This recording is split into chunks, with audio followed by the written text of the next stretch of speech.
There's a little-known part of Hollywood that most people are not aware of, known as the Audience Test Preview. The book, Audienceology, reveals this for the first time. Our podcast series, Don't Kill the Messenger, brings this book to life, taking a peek behind the curtain. And now, join author and entertainment research expert, Kevin Goetz. The Motion Picture Pioneer of the Year Award, the UNICEF Humanitarian Award, the Cannes Film Festival Lifetime Achievement Award, the PGA Vision Award, the Peabody Award, and the list goes on and on. My guest today has been intimately involved with over 300 feature films, with 7 winning Best Picture Oscars. He's been an agent, studio chief, and producer. Born in China, Russian was his first language. He also became fluent in Spanish in Chile, and later mastered English after moving to the U.S. as a teen. He became an American citizen in 1963, graduated from UCLA, and even served in the U.S. Army Reserve. His entertainment career took off in his 20s and reached tremendous heights. I am so honored to welcome this man, an unbelievable industry titan, and my friend, Mike Medavoy. Mike, welcome. Thank you very much, Kevin. Man, we've been through it, huh? Yes, I do remember when you came to see me when you were just starting your business. Well, here's the thing. You and I have known each other for nearly 40 years. I can't believe how many of the movies I've worked on with you and the incredible support that you've given these movies. I'm going to cut right to the chase. What is your superpower? What do you see as Mike Medavoy's genius? I never considered myself to be a genius. I think what's true about all of us, I think, is that we know what we like. We know what we don't like. I love the idea of seeing something fresh and different, well made, that engages me. You have an incredible eye, nose, ear for talent. You started as an agent. You were Steven Spielberg's first agent, and so many greats in our business. What did you see in Steven Spielberg that prompted you to say, I want to represent this guy? The truth of the matter is that timing is everything, right? And it's the right time at the right place. At the time that I became Steven's agent, he was just coming up and working hard, and he was doing the kind of thing that a young guy should do. He'd go to Universal. He'd work with the sound guy that was there. I think Silver was his last name. He became friends with the high mucky mucks at Universal. And he got his craft better and better and became better and better. And that's what got him going. Can we go back to your roots as a boy? Your family emigrated to China, or were you born in China? I was born in Shanghai. My father was born in the Ukraine, although at the time, I guess it was part of Russia, so he's Russian. My mother was born in Manchuria in Harbin. So we came from all over the East. And my dad wound up in Shanghai in 1926. His father got a letter from his sister. She had gotten to Shanghai and wrote him a letter and said, I think it's okay if you come to Shanghai because they're good to the Jews here, and bring my children with you. And he did. You were obviously not born in the 30s. I didn't come around until 41. Yeah, I was going to say, right, but it was during the war, so they got out. And had they not, we might not be having this discussion today. Yes, they were lucky enough to go to Shanghai, which was an open city at the time, and a very interesting city. Did you get your education in an American school? I went to the Shanghai Jewish Public School. There's a Shanghai Jewish Public School. That's extraordinary. Yeah. And then you went to Chile when? I went to Chile in 1947, 48. So then you learned Spanish. I learned Spanish there, went to school, learned how to play soccer. Did you speak Mandarin in China at all? At one time I spoke Mandarin. Actually, it wasn't Mandarin. It was Shanghai-nese. Shanghai-nese? Yeah. If you ask Chinese people, they go, wow, Shanghai-nese, so different. You must be from the old school, yeah. And then you learned Spanish. Can you still navigate today? Well, I went to an English school in Chile where the only thing you could do during school hours was speak in English. And I was trying to learn Spanish. So if the only thing that you could do is speak in English in those hours, usually about 4 or 5 hours. And if you didn't speak in English and somebody caught you speaking in Spanish, they would give you a little ball, which if you had the ball at the end of the day, you had to learn by memory a poem in English. Oh, that's a good punishment. Right. So, there you were learning Shakespeare. How did you get to UCLA from Chile? Well, I had a grandfather and my two aunts who, on the exit out of the country, wound up going to Hawaii. And if you remember, Hawaii at the time, this is post 1941, it was an American territory, but not a state. And when Hawaii became a state, they became Americans. And that way, when we got out, which is now 1957, 58, we went to join them, and they were living in Long Beach, California. And you wanted to be in the movie business then? Or did you have any idea of it? No, I had no idea what I was going to do. I mean, I love movies. As a kid, you loved movies? I did. I went to movies all the time. Chilean movies or American movies? They're American movies. They're played everywhere. What was a movie that had a big effect on you as a kid? A movie that you felt really informed you? There were a lot of Errol Flynn movies that I liked. It's the usual movies that everybody in the world liked. And that was great because the 2 hours that I could spend in a movie theater, I could escape everything. Did you have a good childhood?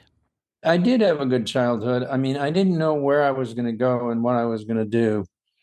My dad started off as a garage mechanic, and then he became the head of the telephone company in Shanghai. So now when I go to Shanghai, I can go to the telephone company and there's a statue on my dad. Really? Yeah. I mean, I have one at home here. It was Russian Jews on the run. What was the first moment where you realized, I want to get into the business? You became a citizen, I know, in 63, I believe, right? Yes, I did. And I became a camp director in Brentwood at the Brentwood School. And I had been a camp director in Chile too, working in an international camp where everybody spoke different languages, including English, obviously.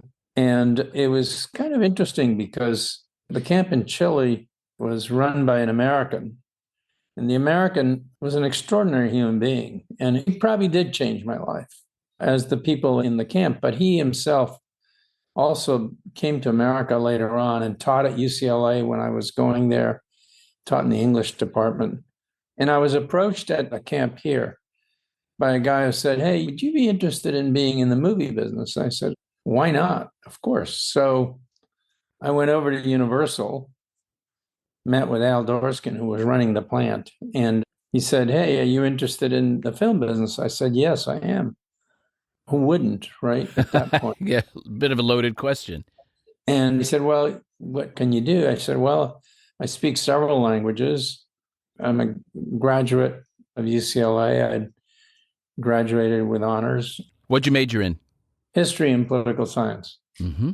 And he said, "Well, go up and meet the international guys." So I did, and they didn't have a job. And so I said, "Well, in that case, I'll take any job. Just give me a job and I'll start here." And I went into the mailroom, and there I was in the mailroom at Universal Studios, 1964.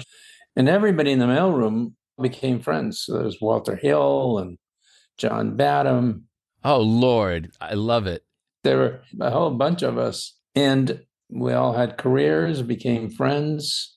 The only guy that didn't have anything going was the guy who ran the mailroom, who was basically, that was his job. Yeah, he was happy with that. Right. The rest of us were all trying to get out. How'd you get to the agency? Well, I got an offer from somebody as a casting director. I used to be approached by agents all the time, and I was working for Jack Webb at the time and Bob Hope, both. I was on the Chrysler Hour. And this guy, Bill Robinson, came up to me and said, "Hey, you interested in being in the agency business? I think you make a good agent." And I said, "Yeah, I'd like it." So I went to see Jack Webb to tell him that I wanted to leave and go in the agency business. "Oh, God, don't do that." He said, "That's a terrible idea." I said, "Well, no, I really want to do it." So he said, "Well, I'm going to set up a meeting for you to meet Lou Wasserman, and you can talk to him. Maybe he can find you another job." So I went to see Lou Wasserman, and God, at 20 whatever years old. yeah, he said, "What do you want to do?" I said, "Well, I can't think of anything here that I want to do because I'm not really qualified for anything." And I said, "You were an agent."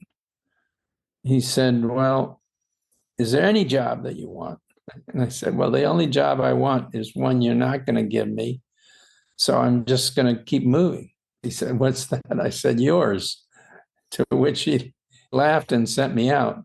And I went to work for Bill Robinson first. And one of the things I learned rather rapidly was make friends. And I did. Pretty soon I had a bunch of friends. Friends who you're still friends with today. Yeah, or they've passed on. But I was with Robinson for almost 2 years. Carol Burnett was his big client and a wonderful person. And I made a lot of friends in the industry. I don't know what it is that made it easier for me to do that. But I made a list, actually, on a yellow pad on all the people that I wanted to meet. And I did. Who was on that list? Oh, my God, who wasn't on the list? I got to meet Billy Wilder. I got to meet Willie Wyler. John Ford? John Ford is one of the few that I didn't meet. Was it mostly directors? Was it producers? Was it stars? It was directors and personalities. Yeah, the first thing that you get attracted to in the business, I think, is personalities, right? Actors, because you see them on the screen and they're usually larger than life. Who were you starstruck with? Well, at the time, Paul Newman and Steve McQueen and Wow, yeah, huge heavy hitters. Redford. I mean, all of those people became friends. Barbara Streisand, you have had a lifelong friendship with, right? Yeah, I've been very lucky because I've made a lot of friends, and they're usually real friends as opposed to, "Hey, I need something from you and you need something from me." I understand that. I think you and I share this as men, which is my relationships are deeper than just the opportunistic kind of thing. Yeah. So I respect that about you. You started like Arnold Schwarzenegger's career, really, Sylvester Stallone's career, Jim Cameron's career. As an interviewer, to have someone of your stature, Mike, and I know it makes you maybe a little uncomfortable with all the accolades I give, but truly, it's like, where do you focus on? The number of movies, the successes you've had. Let me pick one. Tell us about Rocky, for example.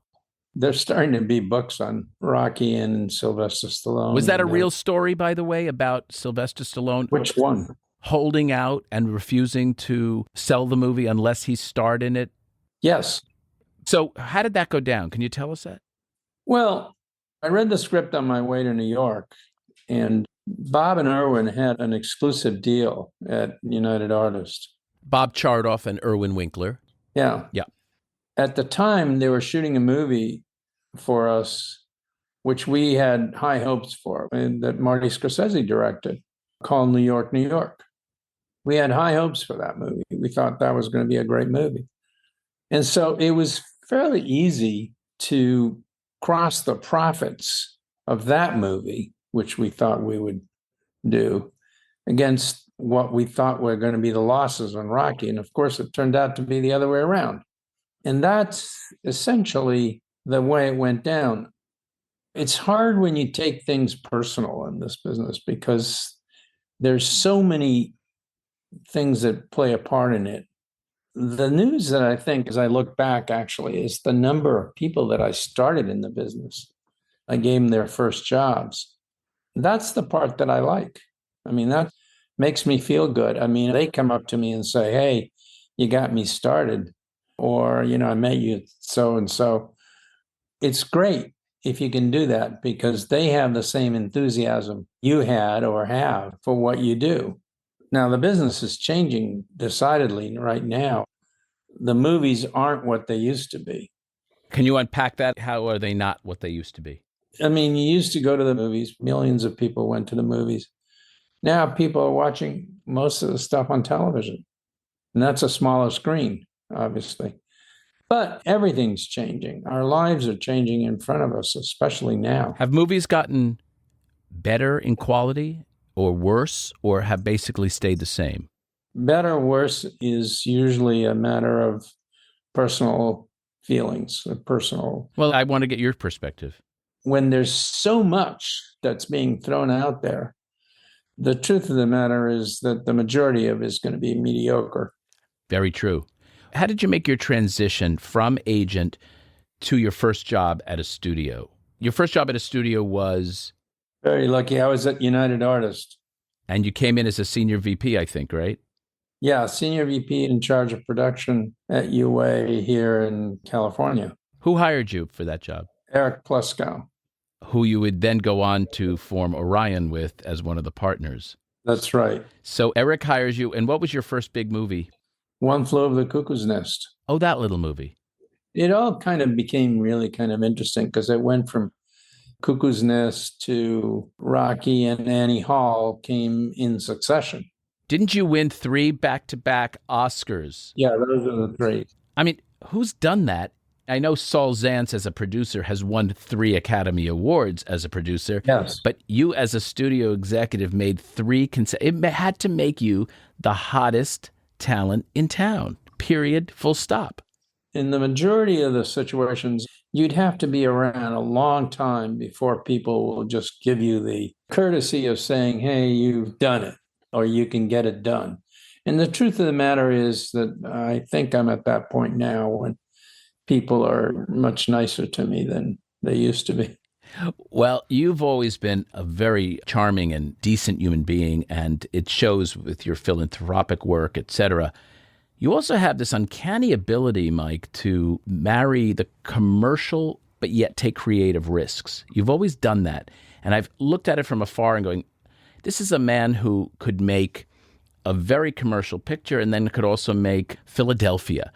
When you made Philadelphia, I was very proud of you for doing that because it was really a very brave move at the time because no one really wanted to touch the subject of AIDS.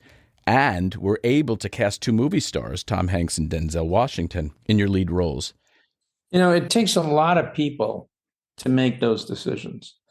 It's not just the Mike Medavoy story, you know, it's not just me. I mean, Denzel was not my idea. I have to admit it. It was Jonathan's idea. Jonathan Demme, of course. Yeah. And he and I had some really good moments on films that we did together. Silence of the Lambs is a perfect example. I can't even contain myself. You throw them out like, oh yeah, and that one. It's like if you had been involved with 2 or 3 or 4 of these, but you were involved with scores of these important movies. Movies like Annie Hall, Black Swan, Dances with Wolves, The Fisher King, Raging Bull, Shutter Island, Legends of the Fall. Well, when we come back, I want to start talking about some specific titles and also the formation of Orion. We'll be back in a moment. This March, during Multiple Sclerosis Awareness Month, we honor the fight against MS, a disease that affects millions, including families like Tom Sherrick's, an extraordinary industry titan and human being. When his daughter was diagnosed at 15, Tom was dedicated to finding a cure, raising over $44 million for research and support. Today, the Tom Sherrick MS Hope Foundation continues his mission, providing immediate assistance and funding cutting-edge research. You can make a difference. Visit TomSherrickMSHope.org to donate or learn more. Together, we can bring hope and a future without MS.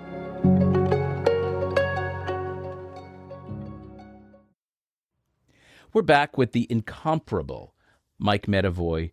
Mike, starting Orion was a pretty big deal. There were, I believe, 4 partners, right? There was actually 5 when we started because Bob Benjamin passed away. Ah. And Arthur Krim? So it was Arthur Grimm, Bob Benjamin, Eric Blaskow, Bill Bernstein, and myself. Bill Bernstein, who went to Paramount, ultimately. Yes. One of the yes. nicest guys I've ever Yeah, met. very sweet. Really good guy. And, of course, Arthur Krim, I got to meet peripherally, his wife, Matilda, Yeah. who was so instrumental in the AIDS epidemic, which probably, again, informed one of your reasons to even get involved in Philadelphia all those years later. You talk about luck in life and the people that you meet. Meeting Arthur was one of the luckiest moments for me. I mean, it was Eric and Arthur. But Arthur, if you think back to Arthur buying United Artists in 1950, and then, by the way, winning the Academy Award for Around the World in 80 Days, I think it was, immediately thereafter. You think about that company, the way it started with, a bunch of actors, Charlie Chaplin, Mary Pickford, Douglas Fairbanks, I think, right? Yeah, Doug Fairbanks. So how did it happen? Exactly. But you made Orion happen, and you were the creative force behind it. And that's when I really met you, because that was about 30 some odd years ago. I don't like to think of myself as being the only one that made it work. I was thinking last night, actually, because I went to something.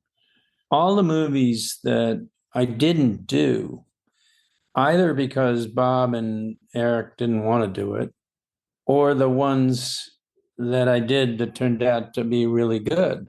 But the ones that I wanted to do that turned out to be really great that I should have done. I mean, I developed some movies that I should have made that I didn't make. Can you think of one? One is Pulp Fiction. You thought it was too violent, didn't you? Well, I had just come back from Washington where I was told that I was doing too many violent movies. Who told you that? I can't tell you. What year was it? Well, it was in the Clinton years. Well, it wouldn't have been Bill. You and Bill have a very good relationship. Bill wouldn't have said that. Well, he didn't say that to me. That's why I mentioned his name, because otherwise it would have been him. But there was a period of people feeling as though we were going all out. There are a lot of movies. The movie that Jane Fonda did with her dad, I should have done that one. On Golden Pond?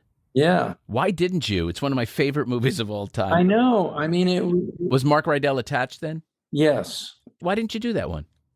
That was probably why I didn't do it, because I didn't think Mark was that talented. But I was wrong. I've been wrong a number of times. Network was a movie that you almost didn't get made, correct? Network was funny. You passed on it initially, didn't you? We passed on it, then we split it with MGM. What made you get back involved with it? I remember sitting down with the writer-director, Patty Chayefsky, when he told me that he wanted Sidney Lumet to direct it. And I said, Sidney Lumet, he doesn't have a funny bone in his body. What's the last Sidney Lumet comedy you've seen? He said, well, I think he can be funny. I've talked to him. And I said, my last memory of Sidney Lumet's movies is Pawnbroker, where he takes a nail and sticks it in his hand. I said, I mean, if you think that's funny, then you and I disagree. But everybody wanted to do it, and we did it. And I'm obviously very proud of having been a part of it. It's so funny. You all saw it as a comedy. Well, he did. A parody, right? Yeah. But man, it holds up. It more than holds up. It was prescient. It foreshadowed our world today. Yeah, I know. Damn. Talk about what's going on. Yeah. Art imitating life. I want to play a speed round with you for a second. It's a little fun thing. I usually do it with people, but I'm going to do it with movies. I just want you to give me kind of your first thoughts of some of these. We'll start with Platoon. Platoon was a film that was picked up. It was done before we got our hands on it. I think our foreign guy saw it first and then showed it to us. And when I went to see the film, it was at the Culver City lot. I was just blown away by it. I had done a film with Oliver, which was, I would say, somewhere between mediocre and good. But I've been in the Army, but I was not sent to Vietnam. I was sent to Korea. Let me give you another. Terminator. Terminator had its own story, and the stories just keep changing depending on who you ask. I think his wife probably has the best version of the story. Gail Ann Hurd. Yeah. She basically tells it the way it is. We were on the phone. We were talking about casting, and we were throwing names out. And I threw a name out that they both thought I was crazy, and they were right. It was O.J. Simpson. And I threw the name out, and they both shot me down immediately, at which point it was pretty clear that they were right. And I suggested Schwarzenegger. And they said, well, that's a better idea. And then I set up a meeting with Arnold and them. Arnold lives about 4 houses down from me. And it worked. Arnold is very special. He's very smart. I mean, the fact that he became governor of California and that he has that accent is great. Look at me. I'm born in China, don't have an accent. Oh, and started with Russia, no less. Yeah. So are you still friends with Arnold? Very much so, yeah. He's wonderful. You know, his son, Patrick, is on this show, White Lotus. Yeah, and I hear he's great in it. I haven't seen it yet. He's so good in it. Next movie, Amadeus. Yeah, that's Milos Forman. If I said, hey, what are the best movies that you can remember being a part of? I would say that one. Tell us why. It's off kilter. It's not what you think it's going to be. I mean, the guy who plays Amadeus, who I knew from another movie that we had done. Tom Hulce. Yeah, Tom Hulce. That's a genius that really comes up with that idea. How about F. Murray Abraham as Salieri? I mean, come on, Mike. Well, F. Murray Abraham, I knew he'd done some plays in LA at the theater. Consummate actor. Yeah. But everybody said they were doing the movie is that he acted not like F. Murray Abraham, but he acted like Salieri at all times. Well, a lot of the great actors have. Yeah. Or do. One Flew Over the Cuckoo's Nest. That's also a long story because I was running the motion picture department at IFA, which was an agency. It was like the second largest agency after the Morris office. At the time, CAA didn't exist. And I went to see Kirk, not wanting to see Kirk, because I didn't want to represent Kirk, which was pretty stupid of me. But he called me to tell me that he wasn't going to go with me, but that I could represent this play that he had done off Broadway. And I thought, well, thanks a lot. I'm never going to be able to make that work. It turned out, if I looked at the 326 movies that are a part of the panoply of films, that's probably up there as one of the best, if not the best movie. I got to be rather good friends with Louise Fletcher. Yeah, who's great. How did you cast her? Well, Milos cast her. She was doing television, right? Yeah. She was married to Jerry. Yeah, Jerry Bick. How's that for one that I pulled out of whatever ear? Did I prompt you by saying Jerry first? Yeah, Wait, absolutely. you moved to TriStar, to run TriStar. Yeah, I think I worked on every one of your pictures there.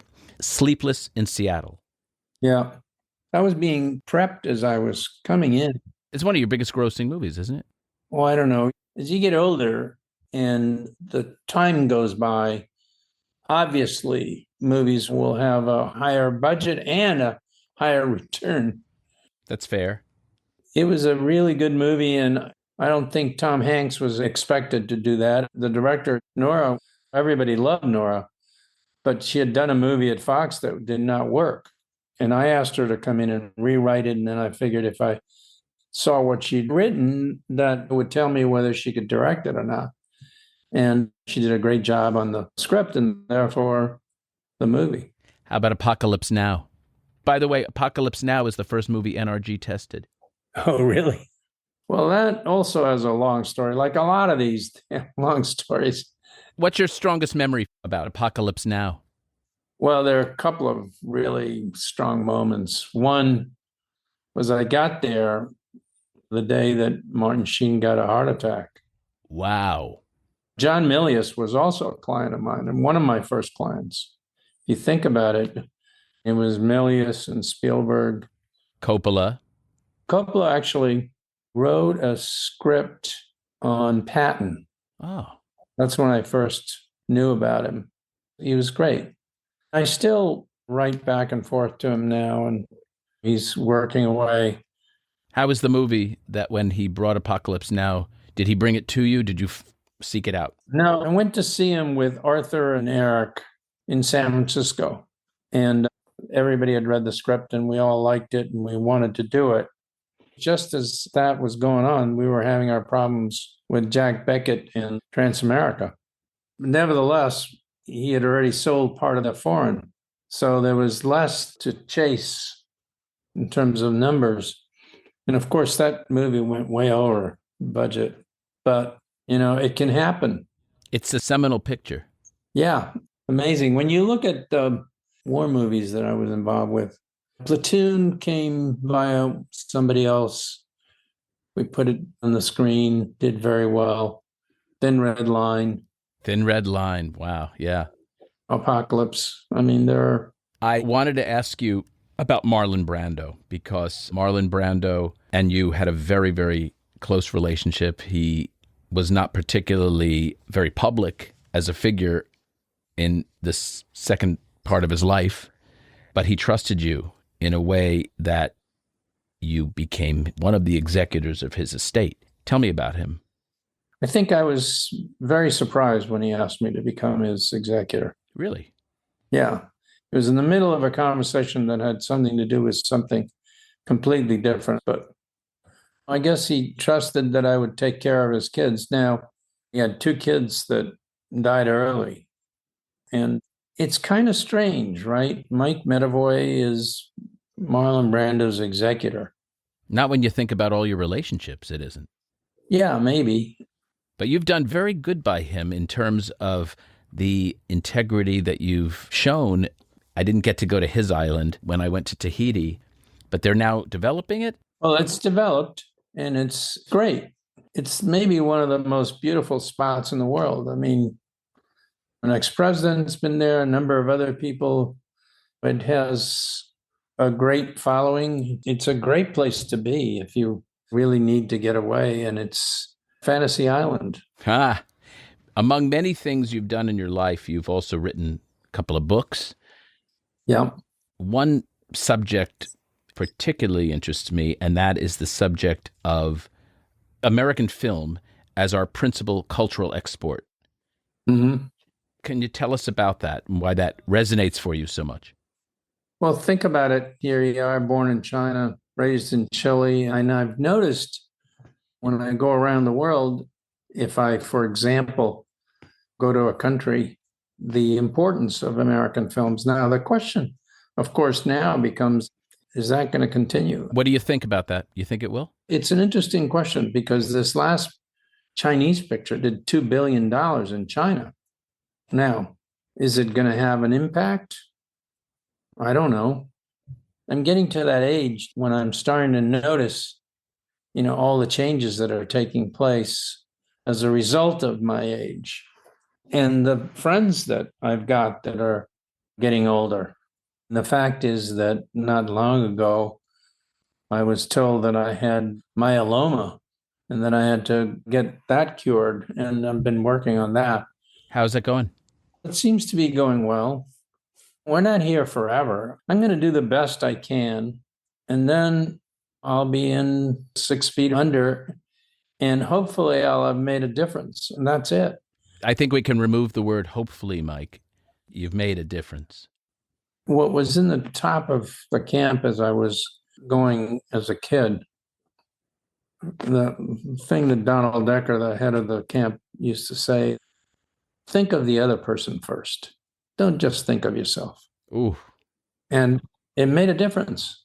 What's important to you right now? What's most important is I continue to work, continue with my family. I'd like to see my kids really have a good life and enjoy themselves. They don't have to do what I did. They don't have to be who I am. Were you a good dad? I think you got to ask them that question. It's a good answer. They'll say yes, but I don't know if they're just, when I think about it, I think about what are the mistakes you made? And there are plenty. What's the biggest mistake you think you've made in your life? It doesn't have to be professionally. It could be personal. And what did you learn from it? There's a myriad of mistakes. I think it's not something that one of these people is going to want to hear. I'm pretty good actually at figuring out who's real and who's not. Ooh. That's pretty hard because you need time to do that. Mm-hmm. But I'm proud of myself is that I can make a mistake and walk away. Right. Do you have any regrets, Mike? Yeah, I do. Any you can share? No. I just feel like there's so much you can give us. As advice, you're like the sage leader. I'm hanging on every word that you're saying. Now we're going to give you the long list of regrets. You know, it's funny, Mike. I look at my own life and I don't really have any regrets. Not really. I think I was an honest broker, an honest guy, trying to do the best I could every day. I might fail half the time, you know what I mean? But I don't look back and sort of regret anything. Everything led to the next thing, which is sort of the perfect path, I always say. Yeah. Did you learn something is the big question. And the answer is yes. I have learned things, where I've made a mistake or made a bunch of mistakes. What are you most proud of personally? Well, I'm proud that I continue to work trying to do the right thing. Mm-hmm. That's probably the proudest. And I'm watching my kids and my wife. Every time we've talked about, particularly your younger son who's 6'6" or something. He's 6'8". Is he still playing basketball? No, he's working. What's he do? He's working, making films up in Canada. Oh, marvelous. And I know your other son, Brian, is he still a manager? Yeah, he is. He's a terrific human. Mike, I'm trying to wrap this up because I know you have a heart out, but there's about a million other questions I want to ask you. I don't ever ask this because it's a generic question, or it could come off as a generic question, but there is an entire new generation of emerging filmmakers. I know you were a founding member of Sundance. Why was that important to you to create? Bob was really the creator of it. Robert Redford. But you were a founder. Why was that important to you? The way he explained it made a lot of sense. I mean, he used to have meetings up there with writers and directors, and they would inform each other of things that they were doing. It was quite different. I think Sidney Pollack was part of that group, but I was one of the founders of Filmex, which became the American Cinematheque. Of which you were on the board, and I just joined the board about 2 months ago. Yeah, it's good. It's amazing what's happened there, right? And there is an example of doing something good. Netflix made American Cinematheque into a real working group. And I think the guys that are a part of it are really doing a great job. A great job. I just had lunch with Sandy Kleiman, of course, Rick Nacita, who's been a guest on the podcast, and a special call out to Ken Scherer, who runs our organization. So the question I was going to ask you before we got derailed a little on Sundance is, what do you say to the next generation of filmmaker, she or he, coming up in the world? What would be the strongest and most important lesson that you could offer? You should take a look at The Story of Film. Watch it. It's on Amazon. The Story of Film. Yeah, I had nothing to do with it. I just saw it, and I wish I'd seen it before I started in the business. All right. Look at The Story of Film, and you'll walk away with a lot of gems. Mike, I can only say that on behalf of our listeners, on behalf of so many people who've worked with you, we're grateful to you, man. We're grateful for your contributions to the movie business, but I'm grateful to you also as a friend and someone that I've gotten to know over the last decade or so, and you're one of my heroes in this business. Thank you. Well, it's mutual. I'm glad that I'm doing this. Hopefully, people will learn a little bit more about all of us and the business and appreciate it. And you and I will continue to have our friendship. Thanks, Mike. Take care. Bye, everybody. To our listeners, I hope you enjoyed our interview today. I encourage you to watch many of the films discussed. For more filmmaking and audience testing stories, I invite you to check out my book, Audienceology, at Amazon, or through my website at kevingetz360.com. You can also follow me on my social media. Next time on Don't Kill the Messenger, I'll welcome iconic screenwriter and director Shane Black. Until then, I'm Kevin Goetz, and to you, our listeners, I appreciate you being part of the movie-making process. Your opinions matter.